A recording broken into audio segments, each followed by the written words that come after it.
The recruitment officer barely glanced up from his datapad when Sarah Chen walked into the Terran Defense Force Enlistment Center. Her footsteps echoed in the sterile white corridor, but somehow she seemed to fade into the background even as she approached his desk. Average height, unremarkable features, clothes that seemed designed to blend into any crowd. The kind of person you'd forget 5 minutes after meeting them. Name? The officer asked, stylus hovering over his screen. Sarah Chen, here for pilot training. Her voice was quiet, steady, forgettable.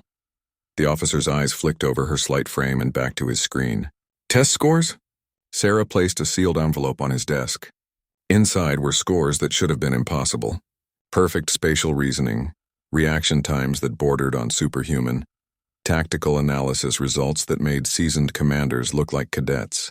The officer's eyebrows climbed higher with each number. These can't be right, he muttered, running the verification scan 3 times. But they were right. Sarah Chen possessed an almost supernatural ability to read 3-dimensional space, to predict movement patterns, to see solutions where others saw only chaos. More importantly, she had something else that no test could measure. She could disappear.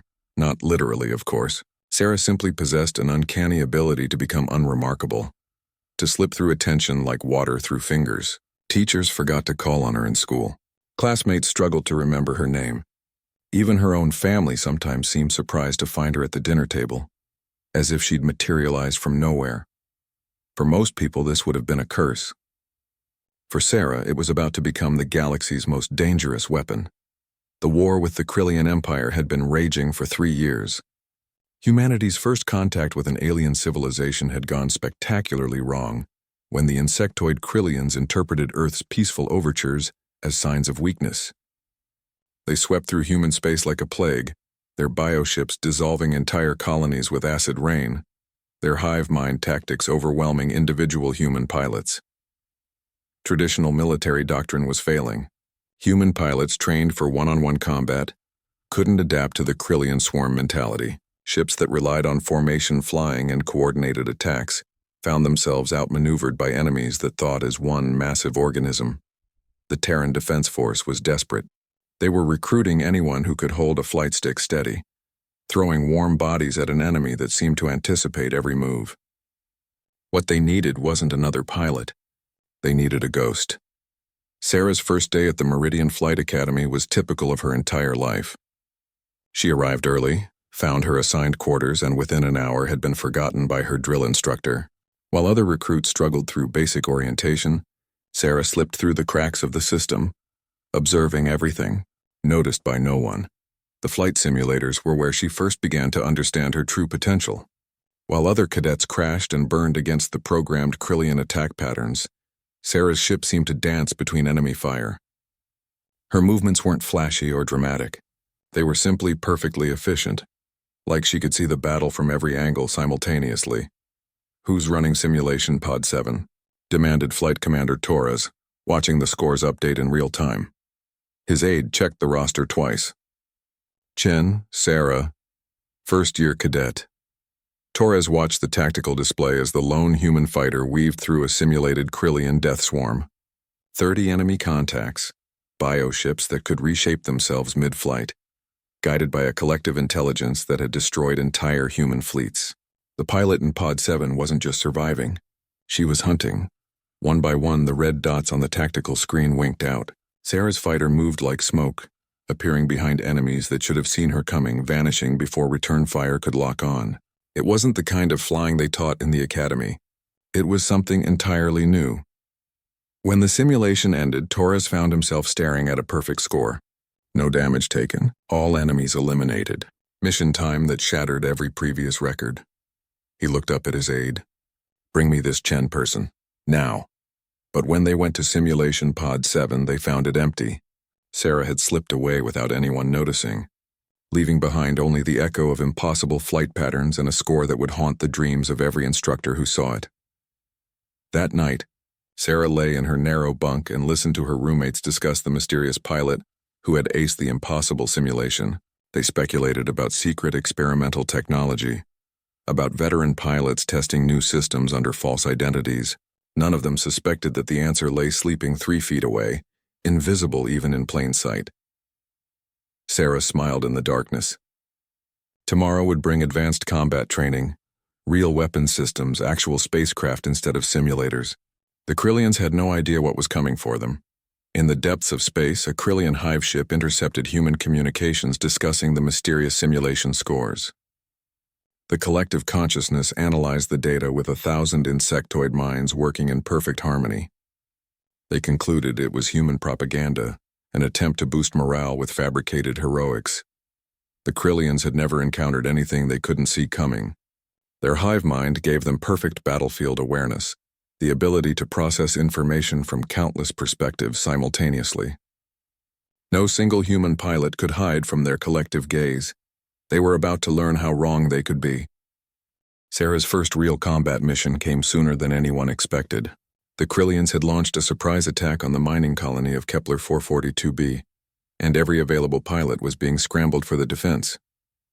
She found herself assigned to Squadron 12, a collection of green recruits and washouts that nobody expected to survive the first engagement. Squadron leader Marcus Webb briefed them in the cramped ready room of the carrier TDF Defiance. His face was grim, marked by the kind of exhaustion that came from watching too many young pilots die in too short a time. "Intelligence suggests a moderate Krillian force," Webb announced, his voice carrying no conviction. "Maybe 20 bioships, standard hive configuration. We're to provide cover for the evacuation shuttles." Sarah listened from the back of the room, noting how the other pilots' hands shook as they checked their equipment. She felt oddly calm, like she was watching someone else's life unfold. Webb's eyes passed over her twice without recognition, even though he'd personally assigned her to the mission. The flight deck of the Defiance hummed with desperate activity. Mechanics swarmed over fighters that had been patched and repatched, held together by determination and prayer.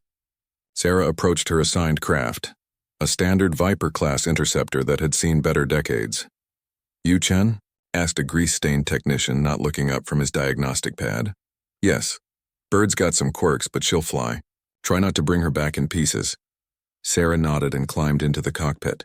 The moment her hands touched the controls, something clicked. The ship's systems seemed to respond to her thoughts rather than her commands. She could feel the pulse of the engines, the whisper of air across the hull, the delicate balance of thrust and gravity that kept them aloft. The squadron launched in ragged formation, 12 fighters heading toward a planet that was already beginning to burn. Through her canopy, Sarah could see the Krillian bioships in the distance, organic curves that pulsed with malevolent life. They moved in perfect coordination, a living constellation of death that had carved through human space unopposed. "Multiple contacts, bearing 047, came Webb's voice over the comm. "Looks like intelligence was wrong. I count at least 50 hostiles." The squadron formation immediately began to fray as pilots found themselves facing odds that made survival a mathematical impossibility. Sarah watched her squadmates scatter, their panic feeding on itself until coordination became impossible. "Hold formation," Webb shouted, but it was too late. The Krillians had identified the breakdown in human discipline and were moving to exploit it. Sarah made a decision that would echo across the galaxy. Instead of following Webb's increasingly desperate orders, she simply disappeared. Not physically, but tactically. She cut her comm chatter, dimmed her running lights, and slipped between the cracks of the battle. The Krillians operated through collective awareness, thousands of minds processing sensory data and sharing it instantaneously. But their system was designed to track obvious threats, ships that announced their presence with weapon signatures and aggressive maneuvers. Sarah's fighter became something else entirely. She moved like a shadow through the combat zone, her ship's signature so minimal that it barely registered on sensors. The Krillian bioships swept past her, their attention focused on the more obvious human targets. Sarah watched, learned, and began to understand the true nature of her enemy. The Krillian hive mind was incredibly sophisticated, but it had a weakness. It was designed for overwhelming force, for battles where victory came through superior numbers and coordination. It had never evolved to deal with something it couldn't see. Sarah's first kill was almost anticlimactic. She slipped behind a Krillian bioship that was focused on pursuing Squadron 12's survivors, lined up her targeting system, and fired a single, precise burst. The alien craft's organic armor peeled away like flower petals, revealing the soft interior where the pilot creature lived. The bioship died without ever knowing it was under attack. Sarah moved to her next target, then her next. Each kill was surgical, efficient, and visible. The Krillian formation began to develop gaps as ships simply vanished from their tactical awareness. The hive mind registered the losses but couldn't identify the cause. "Unknown contact is systematically eliminating hostile forces," came a confused voice over the emergency frequency. "Cannot identify attacking vessel," Webb's voice crackled back. "Confirm your report." "Unknown contact?" "Affirmative. Krillian ships are being destroyed by something, but I can't get a lock on whatever's doing it." Sarah continued her deadly dance, slipping between enemies that grew increasingly frantic as their numbers dwindled. The Krillian formation lost its perfect coordination as the hive mind struggled to process data that didn't make sense. Ships that should have been there were simply gone. Pilots that should have been sharing sensory data had fallen silent. For the first time in 3 years of war, a Krillian force began to retreat. The surviving bioships pulled back in disarray, their formation shattered, their collective confidence broken. They had entered the battle expecting easy victory against inferior human pilots.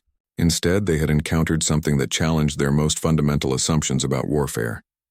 As the last Krillian ship fled into hyperspace, Sarah finally reappeared on the tactical displays. She had been there all along, hidden in plain sight, but now she allowed herself to be seen. "Squadron 12, report status," came Webb's voice. One by one, the survivors checked in. 7 pilots had made it through the battle alive, an almost unprecedented survival rate against Krillian forces. But it was Sarah's kill count that stunned them into silence. 17 confirmed eliminations.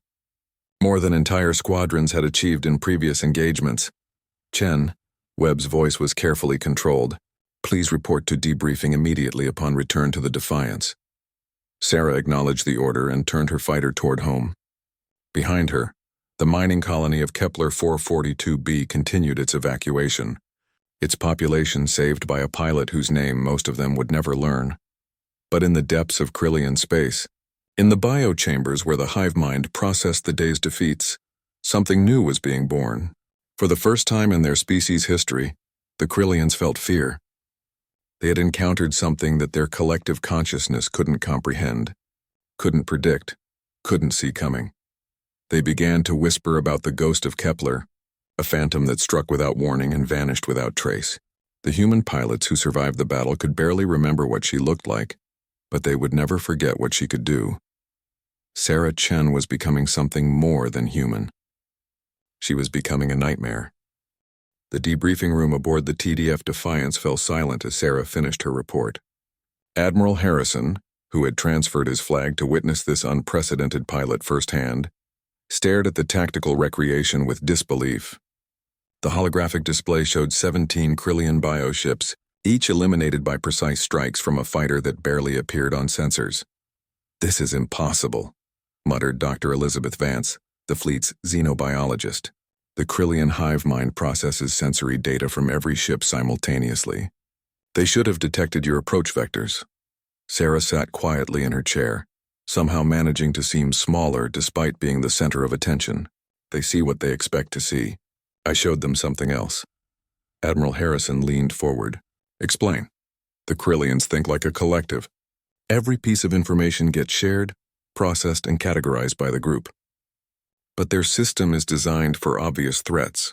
Ships that broadcast their intentions through aggressive maneuvers, weapon locks, formation patterns." Sarah paused, choosing her words carefully. "I didn't announce myself." Squadron Leader Webb, still shaken from the battle, spoke up.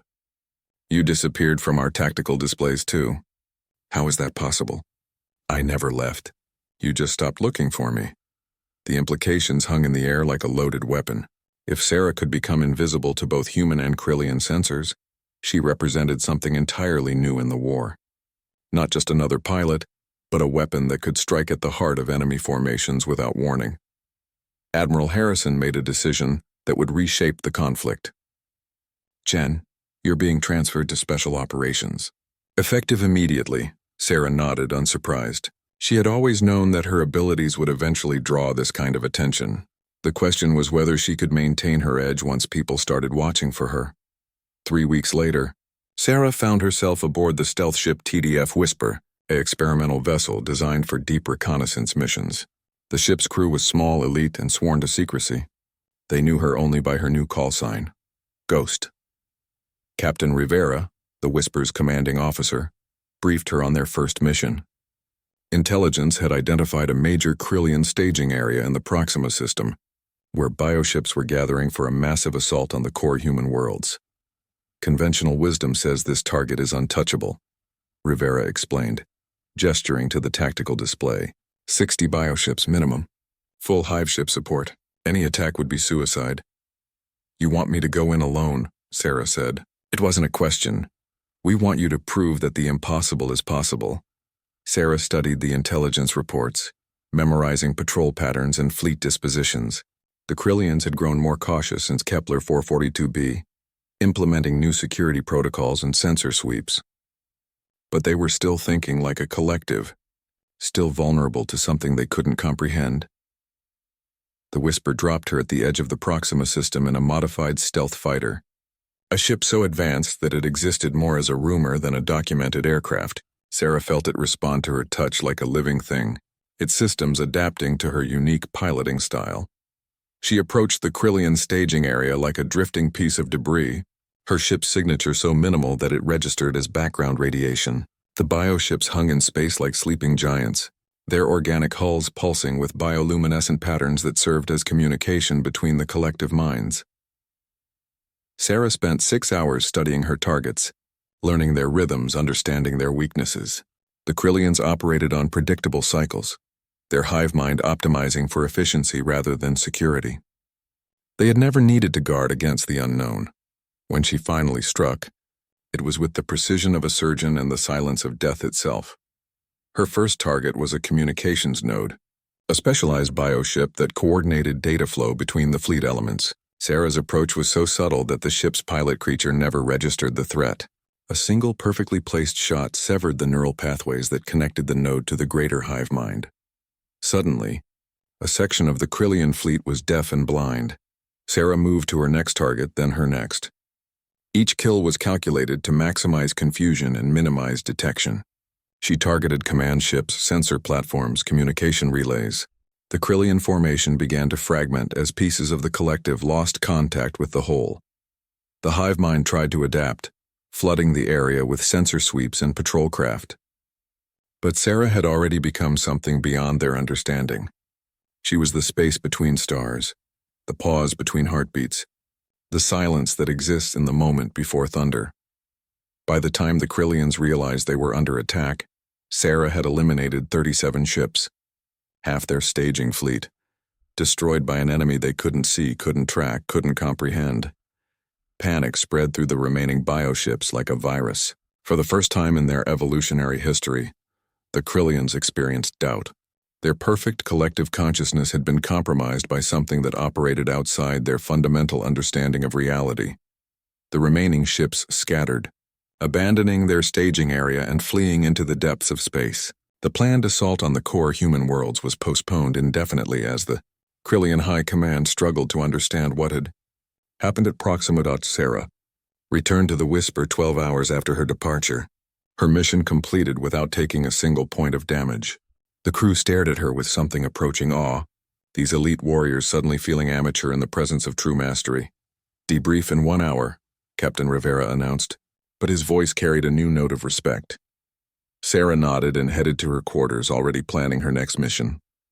She could feel the galaxy changing around her, the war shifting in ways that the strategic computers couldn't calculate.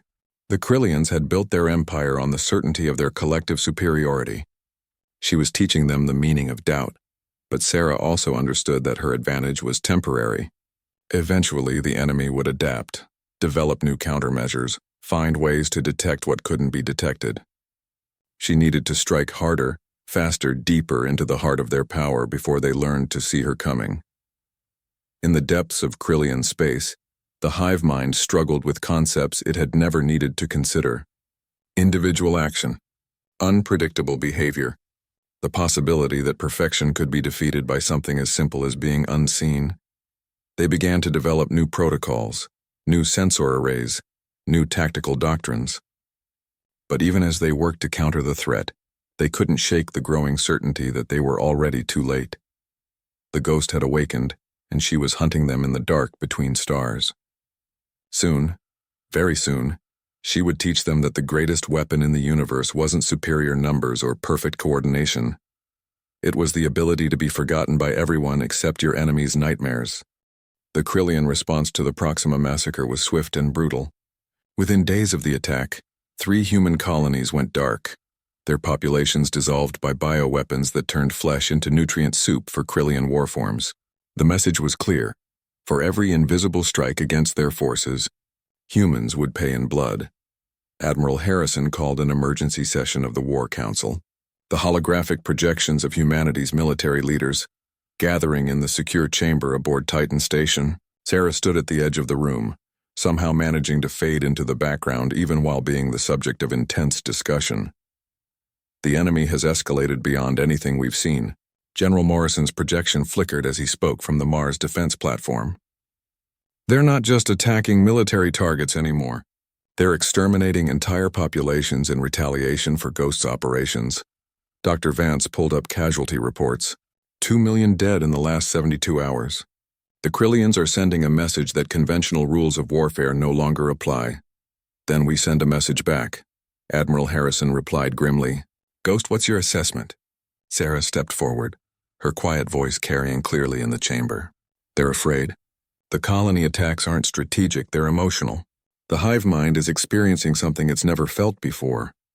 Uncertainty. Fear we can work with, said Colonel Zhang from the Jupiter fleet. But how do we leverage it without triggering more civilian massacres? Sarah had been thinking about this problem since the first reports came in. The Krillians were trying to force humanity into a defensive posture, to make the cost of her operations too high to continue, but they had made a crucial mistake in revealing their own vulnerability. We don't just hit their military assets, she said quietly. We go after their minds. The War Council exchanged glances. Explain, Harrison ordered. The Krillian hive mind processes information through biological networks, living computers that exist in their core systems. If I can reach those networks, I can introduce something they've never experienced before. Sarah paused, considering her words. Doubt, confusion, the kind of individual thinking that breaks collective consciousness. Dr. Vance leaned forward with interest. You're talking about psychological warfare against a species that thinks as one entity. How is that possible? Because they've never had to defend against it. Their entire civilization is built on shared certainty. But I've been watching their patrol patterns, their communication protocols. When they lose contact with part of the collective, they become different, more individual, more afraid. General Morrison's expression was skeptical. You're suggesting we can turn their greatest strength into a weakness. I'm suggesting I already have. Sarah outlined her plan with the same quiet efficiency she brought to everything else. The Krillians maintained their hive consciousness through massive biocomputing networks, living structures that processed and distributed information across their empire. These networks were heavily defended, considered untouchable by conventional forces. But Sarah wasn't conventional. Give me a ship that can reach the Vega system, she requested, and access to our most advanced electronic warfare systems. Vega is deep in enemy territory, Colonel Zhang protested. The primary hive node there coordinates communications for an entire sector. The defenses will be impossible. Not impossible, Sarah corrected. Just well protected against enemies they can see.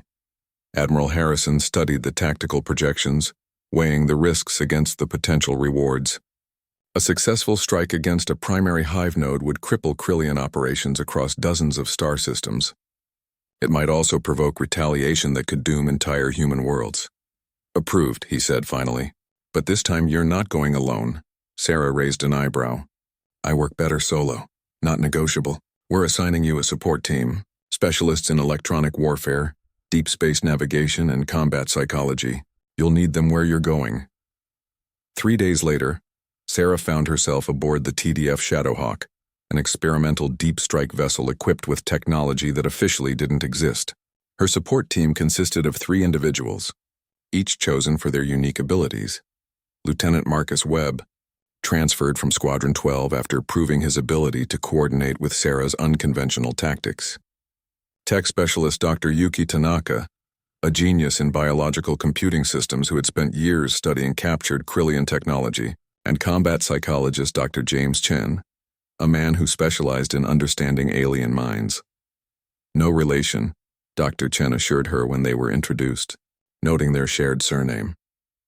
The journey to Vega took 2 weeks through hyperspace routes that skirted the edge of known space.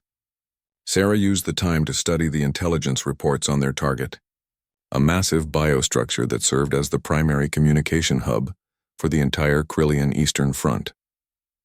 The facility processes information for over 300,000 bioships, Dr. Tanaka explained, displaying holographic models of the alien architecture. It's essentially a living supercomputer, grown from modified Krillian neural tissue. Dr. Chen added his own analysis. The psychological impact of disrupting this facility would be enormous. Imagine suddenly losing contact with every source of information and guidance you've ever known. Sarah nodded, but her attention was focused on something else. The intelligence reports showed massive defensive formations around the facility, hundreds of bioships arranged in perfect geometric patterns. But there was something about the arrangement that seemed familiar, like a puzzle she had seen before. "They're expecting us," she said quietly. Lieutenant Webb looked up from his tactical console. "How can you tell?" "The formation is too perfect. Too obvious. They're trying to funnel any attack into predetermined kill zones." Sarah traced patterns on the holographic display. "But they're still thinking like a collective. They've prepared for a conventional assault." "What kind of assault are you planning?" Dr. Chen asked. Sarah smiled, the expression so rare that it caught her teammates off guard. "The kind they can't see coming." When the Shadowhawk reached the edge of the Vega system, Sarah's plan began to unfold. Instead of approaching the hive node directly, she took her team on a seemingly random course through the system's outer planets. For 6 days, they conducted detailed scans of seemingly insignificant asteroids and gas clouds. Dr. Tanaka worked feverishly to modify their electronic warfare systems, while Dr. Chen analyzed Krillian communication patterns for psychological vulnerabilities. Lieutenant Webb coordinated their movements, ensuring that the Shadowhawk remained invisible to the massive sensor arrays that swept the system continuously. It was precision flying of the highest order, made possible only by Sarah's supernatural ability to avoid detection. On the 7th day, they struck. But the attack didn't come from outside the defensive perimeter. It came from within the hive node itself, through a delivery system so subtle that the Krillians never saw it coming. Sarah had spent days seeding microscopic electronic warfare packages throughout the system, tiny devices that attach themselves to routine supply ships and maintenance drones. When activated simultaneously, they created a cascade failure in the biological computing networks, introducing chaos into a system designed for perfect order. The effect was immediate and devastating. The hive node began to broadcast contradictory information, sending different commands to different sectors of the Krillian fleet. Ships that had operated in perfect coordination for years suddenly found themselves working at cross purposes. But the real damage was psychological. For the first time in their evolutionary history, individual Krillian pilots began to experience doubt, confusion, the terrifying possibility that the collective consciousness might be wrong. Dr. Chen monitored the communications channels as the biological computers struggled to process information that didn't fit their parameters. "They're panicking," he reported with amazement. "The hive mind is actually arguing with itself." Sarah watched the tactical displays as the defensive formations around the hive node began to collapse. Ships that should have been working together were suddenly suspicious of each other, their perfect unity shattered by the introduction of uncertainty. The Shadowhawk slipped through the chaos like a ghost, invisible to sensors that were now receiving contradictory data from their own networks. When Sarah finally fired her weapons at the hive node itself, the biostructure was already dying from within, its neural pathways corrupted by ideas it was never designed to process.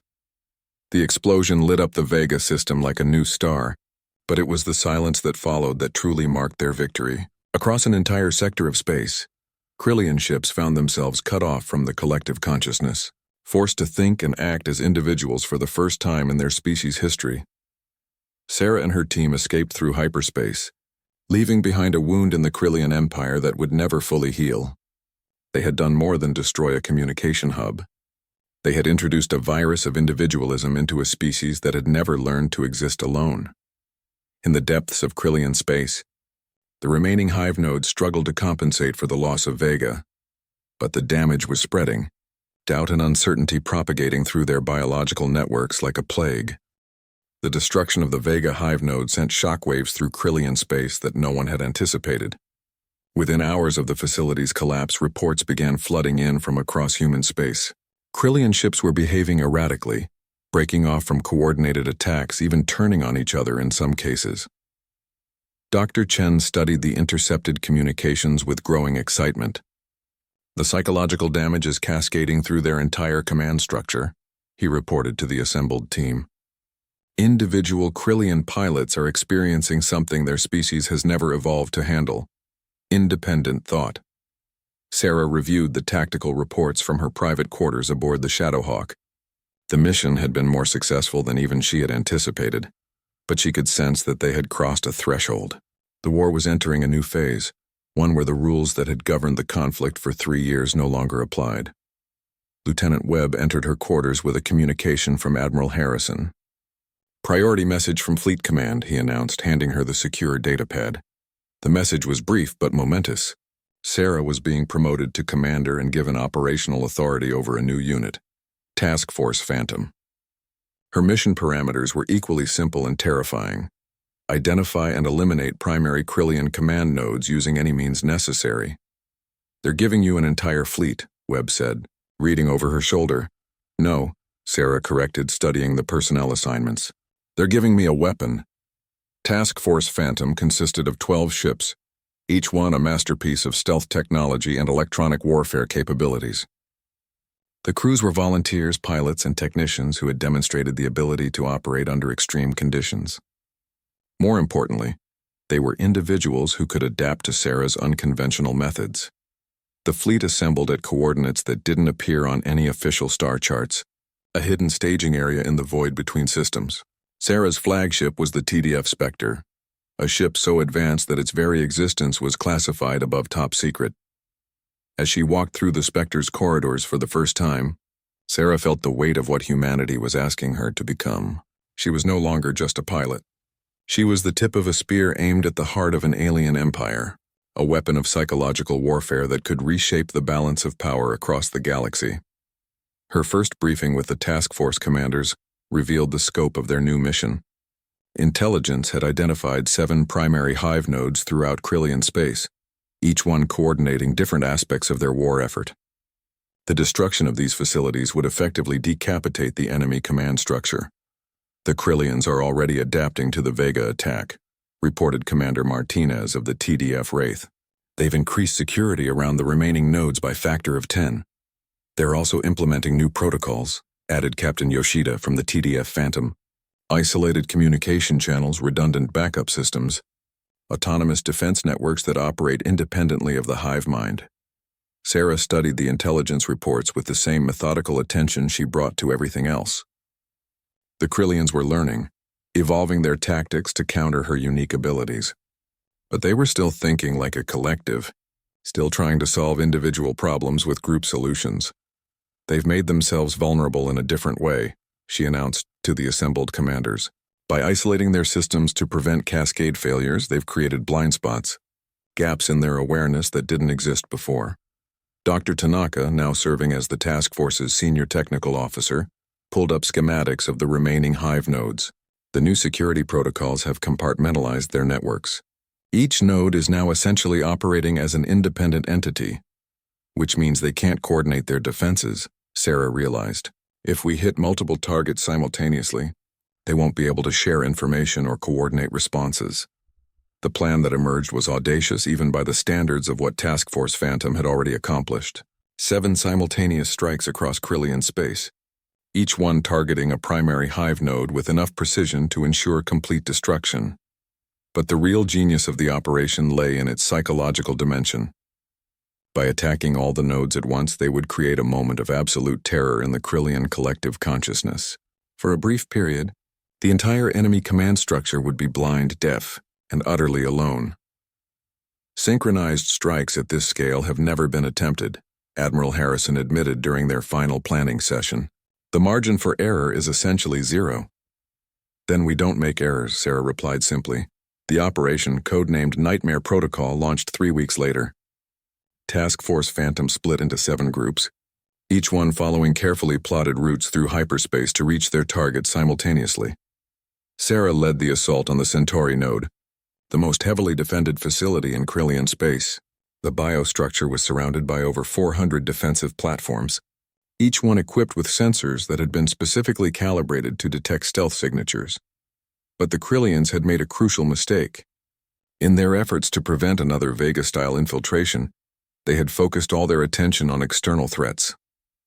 They weren't prepared for an attack that came from within their own defensive perimeter. Sarah's approach was masterful in its simplicity. Instead of trying to penetrate the defensive grid, she used it against itself. Microscopic drones launched from extreme range attached themselves to routine supply convoys and maintenance traffic. Once inside the perimeter, they released electronic warfare packages that corrupted the sensor networks from within. The effect was immediate and catastrophic. The defensive platforms began reporting false contacts, tracking phantom signatures, firing on targets that didn't exist. In the chaos that followed, Sarah's fighter slipped through the confusion like smoke through a broken window. The Centauri hive node was a massive organic cathedral, its bioluminescent spires reaching into space like the fingers of a dying god. Sarah approached it with the patience of a predator, studying its defenses, learning its rhythms. The facility pulsed with the collective thoughts of millions of Krillian minds, a symphony of alien consciousness that had orchestrated the deaths of countless humans. She was about to silence it forever. Her weapon systems locked onto the node's primary neural clusters, the biological equivalent of a computer's central processing unit. But Sarah's attack wasn't designed to simply destroy the facility. It was designed to corrupt it, to introduce a virus of chaos that would spread through the Krillian network like wildfire. At exactly 1347 hours Galactic Standard Time, Task Force Phantom struck. 7 explosions lit up the darkness of space simultaneously, each one marking the death of a primary hive node. But the real damage was invisible, spreading through Krillian space at the speed of thought as their collective consciousness encountered something it had never experienced before. Absolute silence. For 17 minutes, the entire Krillian command structure was blind. Ships that had operated with perfect coordination for decades found themselves cut off from the hive mind, forced to make decisions without guidance, without certainty, without the collective wisdom that had defined their species for millennia. The psychological impact was devastating.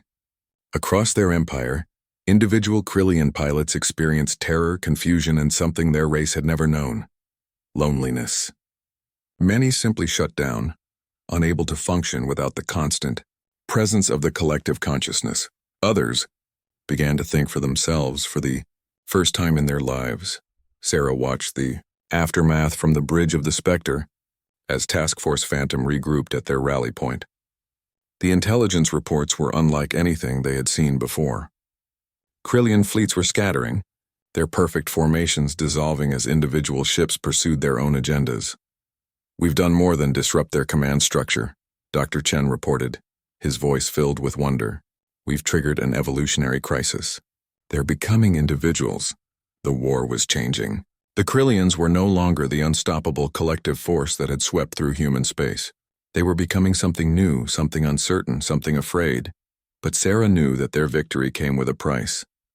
The Krillians would adapt, as all species did when faced with extinction. The question was whether humanity could press their advantage before the enemy learned to counter their new tactics. She stared out at the stars, already planning the next phase of their campaign. The Ghost had become something more than a pilot, more than a weapon. She had become the architect of an empire's downfall, teaching an entire species that the greatest strength could become the greatest weakness. The nightmare was spreading, and there was nowhere for the Krillians to wake up. 3 months after Nightmare Protocol, the galaxy was unrecognizable. The Krillian Empire, once a monolithic force of perfect coordination, had fractured into dozens of independent factions. Former hive ships roamed space alone, their pilots struggling to understand concepts like fear, ambition, and individual desire that they had never needed to comprehend. Sarah stood before the holographic display in the Spectre's war room, studying reports that defied all previous understanding of Krillian behavior. Enemy fleets were engaging each other in brutal civil wars. Some ships had simply stopped moving, their pilots paralyzed by the burden of independent thought. Others had begun experimenting with concepts that their species had never developed: art, philosophy, even crude forms of music. The Intelligence Division is calling it the Great Awakening, reported Dr. Chen, reviewing the latest psychological profiles. Individual Krillians are developing distinct personalities, making choices based on personal preference rather than collective optimization. Lieutenant Commander Webb, now serving as Sarah's tactical coordinator, highlighted several concerning developments. But it's not all chaos. Some of the new factions are becoming more dangerous than the original collective. They're learning to think strategically as individuals. Sarah nodded, having anticipated this development. Evolution was never a gentle process, and the Krillians were evolving at an accelerated pace under the pressure of survival. The question was whether humanity could maintain its advantage as the enemy adapted to their new reality. "Show me the Arcturus situation," she requested. The holographic display shifted to show a star system where one of the most successful Krillian breakaway factions had established itself. This group, led by an individual who had adopted the name Vexithara, had embraced concepts of individual excellence and competitive improvement that made them formidable opponents. Vexithara's faction has absorbed 12 other groups, Webb reported. They're practicing something we've never seen before: individual specialization. Instead of every ship being identical, they're developing unique roles and capabilities. Dr. Tanaka added her technical analysis. They've also begun modifying their bioships in ways that suggest genuine creativity. Custom weapon systems, unique defensive configurations, even aesthetic modifications that serve no tactical purpose. Sarah studied the tactical data with growing interest. The Krillians were becoming more than just fragmented remnants of their former collective. They were becoming something genuinely new, and some of them were becoming very dangerous indeed. They're learning from us, she realized. Not just our tactics, but our psychology. They're developing the kind of individual initiative that makes humans effective warriors. The implications were staggering. Humanity's advantage had always been their ability to think and act independently, to adapt and improvise in ways that collective consciousness couldn't match. But if the Krillians learned to combine individual creativity with their superior technology and biological advantages, they could become a threat greater than anything the galaxy had ever seen. "Admiral Harrison wants to know if we should continue the current campaign," Webb announced, referring to the ongoing strikes against remaining Krillian installations, or if we should shift to a containment strategy. Sarah considered the question carefully. Task Force Phantom had succeeded beyond all expectations, but their very success was creating new challenges. Each strike against the old Krillian order accelerated the evolution of the new factions, some of which were proving to be more adaptable than the original collective. "We continue," she decided, "but we change our targets." Over the following weeks, Sarah outlined a new strategy that shocked even her experienced team. Instead of targeting the remaining collective installations, Task Force Phantom would focus on the most successful individual factions. The goal wasn't to destroy the Krillian awakening, but to guide it in directions that served human interests. "You want to shape their evolution," Dr. Chen said with amazement. "Turn them into the kind of enemies we can defeat." "Or the kind of allies we can work with," Sarah corrected. The first test of this new approach came at the Rigel system, where Vexithara's faction had established a major base. Instead of a direct assault, Sarah planned something far more subtle, a demonstration of power that would force the Krillian leader to recognize humanity as an equal rather than prey. The Spectre approached Rigel alone, its stealth systems pushed to their absolute limits. Sarah wanted to be detected this time, but only when she chose to reveal herself. The psychological impact would be crucial to the success of her plan. Vexithara's ships detected the human vessel when it was still 3 light minutes from their position. The response was immediate and impressive, a coordinated formation that combined traditional Krillian efficiency with new innovations born of individual creativity. But Sarah had studied this faction for weeks, learning their patterns, understanding their new psychology. She knew that Vexithara was driven by curiosity as much as aggression. eager to test his newfound abilities against worthy opponents. The engagement that followed was unlike anything in the recorded history of human-Krillian conflict. Instead of the overwhelming swarm tactics of the old collective, Sarah faced ships that moved with individual purpose, each one commanded by a pilot who was learning to think strategically. It was the most challenging fight of her career.